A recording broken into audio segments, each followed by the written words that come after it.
This is one of the most chilling stories I've come across in a very long time.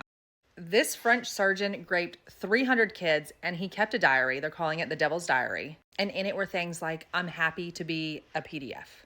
Let's get into the details. This is Joel Lescarnec. I'm sure I'm not saying that correctly. 73 years old, of France.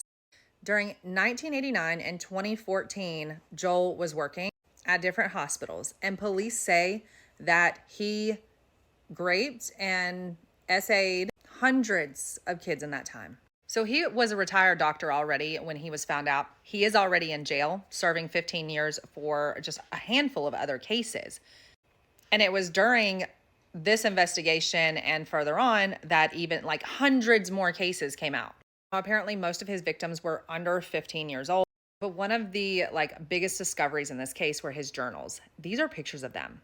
Years of it. Details in here. Apparently, the average age of the victims in these diaries was 11 years old. And each time he did something to a child, he wrote about it and recorded it in detail. Now, this surgeon tried to say that these were not actual accounts in the diaries, that they were just fantasies. Let me remind you, some things that he said in the diary was also calling himself out, saying, I am a PDF. Now, also, child-size sex dolls were found all over his house, as well as 300,000 CA images. Now, some of the hardest things to grasp in this case was that in 2005, he actually was handed a 4-month suspended sentence for a crime that was along these lines, but his career was not affected. And questions have been raised about why there were so many numerous visits to CA websites and nothing ever pinged against him, or he was never looked into. Apparently in 2006, the French health ministry was even made aware of that 2005 crime. They still didn't, it didn't affect his job. They didn't fire him. So this has led to speculation that his colleagues covered up for him.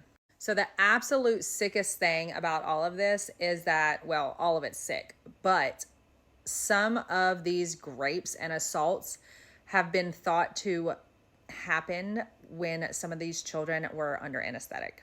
Now, this surgeon only stopped working when he was finally imprisoned in 2017 after his 6-year-old neighbor reported rapes. This is when he was arrested and sentenced to the 15 years that I was telling you guys about earlier. 2 of those victims for that sentence were his nieces. One was his neighbor, and the 4th was a former patient of his.